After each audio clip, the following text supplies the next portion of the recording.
Hey, Nicole Huntsman here from moderncosmic.com. In this series, we're going to go over synastry. So before you can even sort of jump into synastry, you need to have a basic understanding of kind of the four building blocks. Okay, so you need to understand the zodiac signs, all 12 of them. You need to understand all 12 of the houses.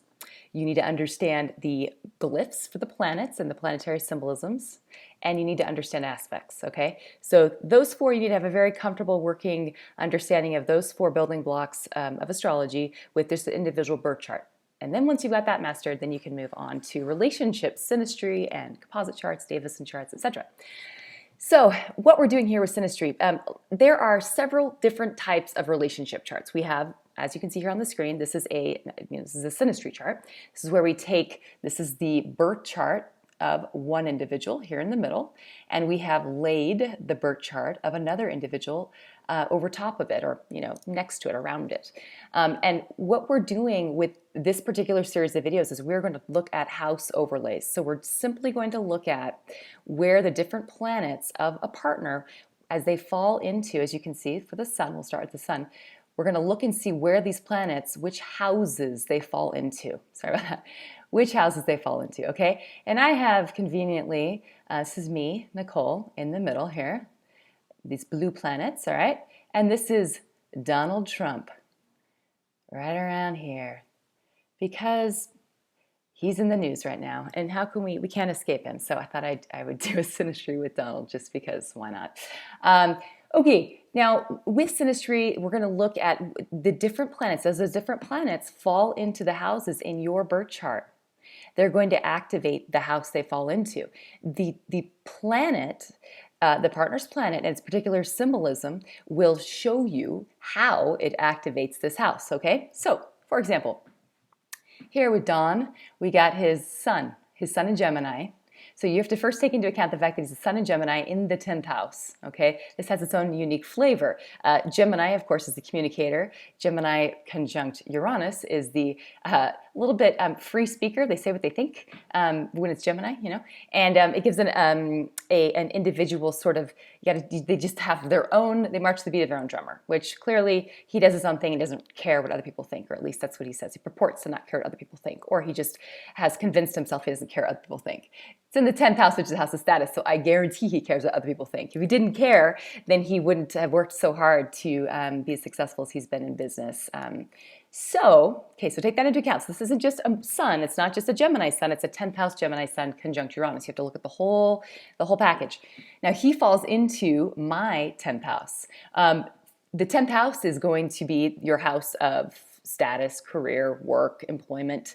It's not employment like working for someone else. It's more your career, what you do for work. So our relationship would be one. Also, when someone falls in your 10th house, their sun or moon, this gives them an added importance in your life. It can give them a little added, if you're dating someone and their sun falls in your 10th house, it can feel like they are there to sort of guide and direct you. There can be a little sense that they're the one in charge. There can be they wear the pants kind of a thing. That can happen. So with this video, we're going to go through this whole series. We're going to go through each of the planets. I'm going to give you a brief little explanation, or sort of this is like the cookbook version of how to interpret the planets and the houses. Remember, you need to do the further added analysis of looking at the zodiac sign that planet is in, looking at the house that it's located in, so you can get more of a flavor of how this person expresses that planet in their personality before you lay it into your chart. And you need to understand the house for you and how important that house is in your chart, okay? And if it's an angular house, etc. So without further ado, we will continue on with the planets. On to Mars. So Mars and synastry, first of all, of course, look at your Mars, look at your partner's Mars, okay? Look at the house placement, the zodiac sign, of course. Look at the aspects being made to that Mars, to get a flavor, to get a feel for how that Mars operates. Mars is the way you do things. It is the masculine principle. It is your passion. It is your physical body even. It is your sexual libido. In a relationship, it's the part of you that initiates something. So if you want to make love, it's the part of you that initiates that, okay? And it's also the part of you that just initiates in general. It's what gets you out of bed in the morning, okay? Now, your Mars is very important when it comes to your sex life. If you've got one person whose Mars is really fiery and it is I don't know, let's say it's a fiery Mars placed in an earthy house, and it makes like a trine to Jupiter, okay? Use this as an example. This is someone, or maybe something trine to Pluto or something. There's an intensity there. It needs to be expressed. It's a fire sign, so it's extrovert. It needs to come out, okay? Okay, so that's that. In that relationship, you then put that with someone whose Mars perhaps is a little more introverted, or let's say it's a Mars in Virgo. Mars in Virgo, and it's in the Cancer, in the 4th house. This is someone, and let's say it's conjunct Saturn, okay? That's someone whose libido is going to be a little bit less. You know, that's someone who is going to be, they're going to value taking care of their partner, making sure the partner feels safe, and they're not going to be comfortable really with really aggressively initiating sexual contact. They would do it in a way that's a little bit more nuanced and subtle, okay? Whereas the Mars and a fire sign, you know, in an earthy house is going to be more like, I want it. So they could be nice together, right? Because you have one person who's going to initiate and the other person who's a little more introverted with their sort of initiating. You know, they sort of wait for their partner to initiate. They will appreciate it perhaps, but you could have issues where you have libido, differences in libido. So Mars is important, you know, in the sex life. Mars is also important just in the get up and go. You've got someone who's a goer, and someone who's not, then that can be a conflict, okay? So Mars is important to look at in the relationship chart for sure. So house overlays, Mars in the 1st house. Your Mars falls into your partner's 1st house. This is where you are activating them. You are like a little fire under your partner's ass. Whichever house you fall into, that part of their life, you light a fire under their butt and get them going. So in the 1st house, this means you may agitate, activate it, or cause your partner to personally get going, actually themselves, you know, take action on things that before they were sort of, I don't know if I want to take action on this. You being in the 1st house, you're going to sort of prod them and push them just by being who you are to go do the thing that they need to be getting done. This can be a placement for a little bit of fighting or like a little bit of, you know, conflict. Of course, it depends on the Mars. If it's an airy Mars, maybe it's just you have a lot of really active conversations with this person. If it's a watery Mars, maybe this person activates your emotions and this person brings out emotional response and these sort of reactive, instinctive responses from you. So really important to look at the whole picture, okay? Mars in the 2nd house is going to bring out, it is your house of money, your house of values and possessions. Mars there may activate a desire in you to go and get those things that you're wanting to bring back and hold on to, because it's Taurus, it likes to hold on to things. So Mars could bring that out in you. It also could give a little bit of stability to the relationship sexually. It gives an earthy quality where if you're the Mars and you're following your partner's 2nd house, there could be some predictability with the sex life even. It could be something where, you know, sex life is quite regular and predictable and very earthy and sensual. It can be a good thing. Could get boring depending on, you know, the makeup of the 2 charts. Or it could be perfectly acceptable if the 2 birth charts are happy with Taurus expression of Mars, okay, which would be regular and consistent. Mars in the 3rd house, this is activation of conversations. This can also be fights, you know, fighting with each other, verbal fights or bickering. It could be the kind where everything else being in balance. If it's just this Mars in the 3rd house, it could be the couple that they kind of are either talking a lot, you hear from them a lot, you hear them bickering a lot, but nothing is really, it's not necessarily anything bad meant by it. It's just there's a lot of communication happening between these 2. And as far as the love life goes, this can play out in a few different ways. Again, look at the whole chart, but this can be an activation of a desire for, it can be multiple partners or it can be variety in the sexual expression in the relationship. You could bring out in your partner a desire to sort of like, you're exciting, okay? The way that you initiate sex is falling in their house of, you know, Gemini, which is like variety and versatility. So they want to try new things and very active in that way, okay? Mars in the 4th house. 4th house, that house of home and comfort. Mars is not entirely comfortable here in this house, you know. Mars and the moon, the warrior and the mother don't get along so well. So it can be you are activating the part of the person's, like, you're pushing them out of their comfort zone. So it's good on the one hand because you can, you know, help push someone to try something they never tried before, or, you know, get them to face things they haven't wanted to face and take care of things they haven't wanted to take care of, maybe, you know. So that could be good, but it can also lead to fights, and it can also lead to like disharmony in the home life. Like you could actually bring aggravation to the home life, or agitation and busyness and that kind of thing. So not, you know, not super comfortable placement. As far as we look at like sex and the love life, this is one where it can also be something where if you're the Mars person, you could scare the fourth house person in a sense sexually, and in a sense be too aggressive or too much initiation, and so that other person maybe pulls back. Or you could, again, you got to look at the whole chart, because if your moons understand one another, it could just be that just enough of a push to kind of open them up a little bit, rather than it being a scary thing. But it could feel aggressive to this fourth house person if it's too in their face. Especially if you're the woman and you have your Mars in a man's fourth house, you know, your Mars is going to feel like really kind of in their face and a little aggressive. They may feel a little emasculated by the way that you take action towards them. Okay, Mars in the fifth house. If you're the Mars person, your partner's fifth house, this is their creativity. Your Mars is activating their creativity. It's like you see the things in them that are creative potential, and you spark that and you light that in them. So it's fantastic for creative endeavors. Now, Mars also is sex, and fifth house is the house of the lovers. It's that sort of just purely sort of sexual relationship that's not necessarily attached to emotion. Mars here definitely adds some spark and some fun in that area. And especially the house person is going to feel this. There's an attraction there that's a physical, carnal attraction. It's the physical body just physically being attracted to this other person. So you're going to bring that out in them.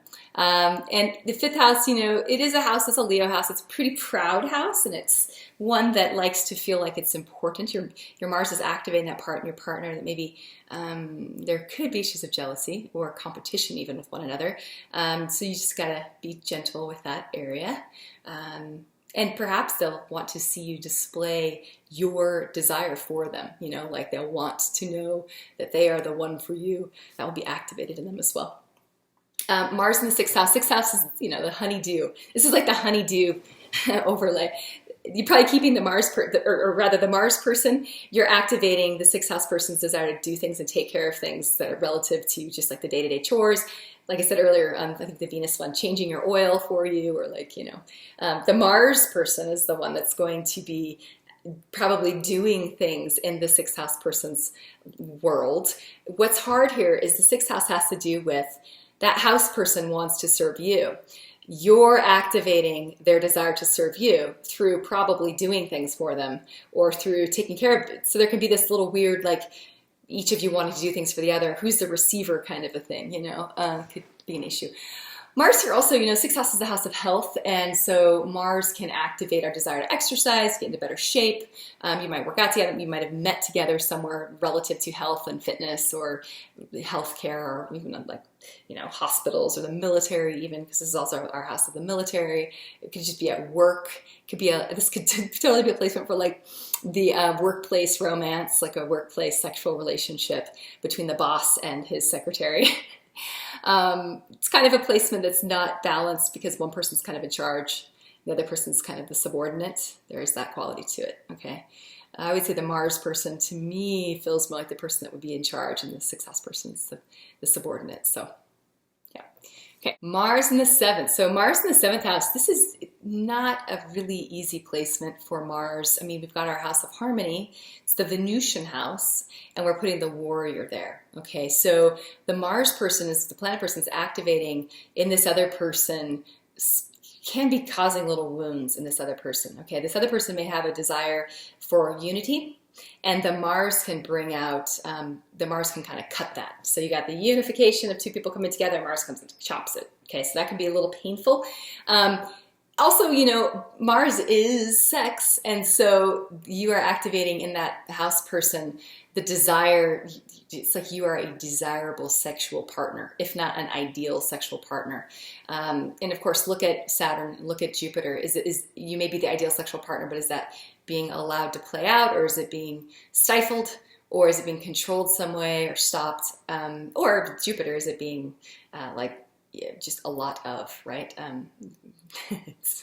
get enough of each other kind of a thing.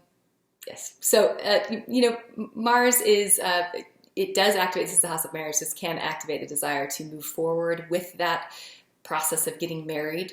So this could also activate a marriage to take place. But because it is Mars, it is conflict, look at the quality of that Mars. Is it a Mars in a fire sign? Then yes, it's definitely this fighting relative to marriage or that relationship. If it's a Mars in an air sign, this could be more this discussion, this desire and this need for conversation, and it's activating this desire for a little friction. And there could be a couple where if you've got two people who have a lot of Martian, Aries stuff in their personal charts, they might love this. This might feel really good. Otherwise, it could feel like quarrelsome, fighting and bickering and arguing over things that are causing disharmony in the relationship. Just, again, look at the personal charts, the individual birth charts, okay? Mars in the 8th house. Okay, this is, again, 8th house with all these relationship overlays, with synastry overlays. 8th house is always very interesting. Mars here, Mars traditionally rules Scorpio, which is the natural ruler of the 8th house. Mars is about, again, activating and lighting a spark. And the 8th house has to do with our underlying fears and our underlying compulsions and our desire to not be abandoned. So when you put Mars there, there's a strong, almost fated desire to come close with, to join and unite with that person, bond with that person through sexuality in particular. But at the same time, this fear and this desire to get away from that person. It's really extreme. So it's like, this is the one where I have people come to me and it's like a love-hate relationship, or it's a relationship that's just really intense. There's an intensity to it, and there's an intense, you as the Mars are bringing out these feelings in that 8th house person, and they can be scary. They can feel life or death, but like on an unconscious level, So it's not like in your conscious mind, it's just this person feels intense to you. That planet person feels intense, like they want to possess me. They want to, gobble me up kind of, or they want to, they're activating all of those fears, whatever for that person, whatever their subconscious fears are, that they'll be activated by this relationship. But ultimately in the end, this is a very transformative, and again, this has this fated quality, like we're meant to be. And even if it's one where they break up, it's one where they always think about one another. It could be a relationship, the one that, look at in the composite chart as well, and the Davison. If you see this in those charts as well, the relationship itself will have this quality of having a hard time of letting go of that desire to come together. And it's like this storm, this like, wanting, I don't even know how to put it into words, but it's this very compulsive kind of a feeling that relationship will have. And if you're the planet person, you would bring out that kind of compulsive feeling in your partner. It's either good or it's bad. Love you or hate you kind of thing. So. All right, so the 9th house, this is our house of travel and wisdom and the wisdom of the world and growth and teaching. So Mars here does bring out first on a just literal level desire to travel together, desire to be wanderers together, to wander the world either physically or through books, both. The desire to even take classes together, to try new things together. As far as the sex life goes, this is a Sagittarius house. There's this element of very natural sexual expression when you put Mars here. This desire, it's like Tantra, or blending philosophies or spiritual practices and meditation with the act of sex. You might bring out the partner's desire to step into like yogic practices, sexual practices, things like that. Mars in the 10th house. 10th house, of course, is our house of career and work. It's an angular house, so like the 1st, the 4th, and the 7th, it's an important one when in relationship synastry. If your Mars is conjunct your partner's MC, that's their life purpose, that's their career, and their desire to leave a mark, you're going to activate this. You're going to aggravate it even. You're going to push them. You're going to see their potential, and you're going to push them to rise to the challenge. You're going to activate the part of them that wants to be successful and to have achieved something and to have accomplished something. Okay, it's great for. If you're someone who's a career person and your partner's Mars is there, it's like they kind of get what it is you're trying to do with your career and accomplish, and they actually even give you the impetus to sort of push yourself even harder. So it's a great aspect with a business partner. It would be one where you would kind of push one another. It could be a little competitive, but again, look at the Mars in your partner's chart. Look at your Mars. How is your Mars afflicted or not afflicted, or what are the aspects being made to it in your birth chart? And then look at how that, to get a better idea about how your Mars how it operates, to see how you're going to push your partner, okay? In the 11th house, Mars in the 11th house is our house of, the collective. our broader associations, our friendships. Mars here does give it gives a friendly approach to sexual expression, you know, friends and lovers. So anyone who has Mars or Venus, like a sexual planet, in their 11th house in their natal chart naturally likes to have a friendship first and then have it sort of turn into sex. Or they like to have sex with their friends, or they like to have an openness to the way that they express sexually. They prefer to kind of keep things detached. There's a detachment with the way that they like to express themselves sexually. So you're going to activate this part of them. You might be someone who comes along and your Mars falls in someone's 11th house, and all of a sudden with you, they're interested in having kind of an open relationship, and then maybe they've never done that before. It can be that kind of thing. Also can be an on-again, off-again quality to sexual expression, because the 11th house is Aquarius, and it's Uranian, so it can be kind of wanting it and then not wanting it for a long time, and then you just, you know, on again, off again. And the sexual relationship itself, maybe you may turn the person on and then there's a detachment that happens. So this could be a cycle. Mars in the 12th house. Wow. Okay, Mars in the 12th house. This is a tricky one, because the 12th house is our unconscious. It's the part of us that really we don't have direct contact with consciously. Okay, your Mars falls there.